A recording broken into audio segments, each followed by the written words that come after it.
ഇന്ന് നമ്മളൊരു സാധനം ഉണ്ടാക്കാൻ പോവുകയാണ്. തൈര് കഞ്ഞി അഥവാ പഴങ്കഞ്ഞിയാണ് ഉണ്ടാക്കാൻ പോകുന്നത്.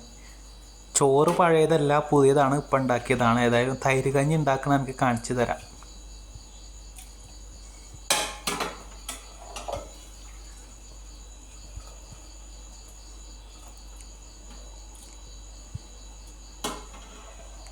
ഇനി അതുകൊണ്ട് എടുക്ക്, മതി, ഇതൊക്കെ പിന്നെ വയ്ക്കാം.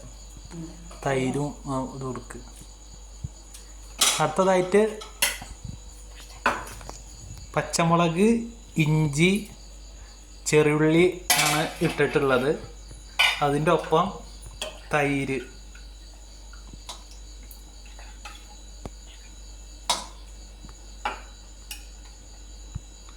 ഇനി ആവശ്യത്തിന് ഉപ്പിടുക.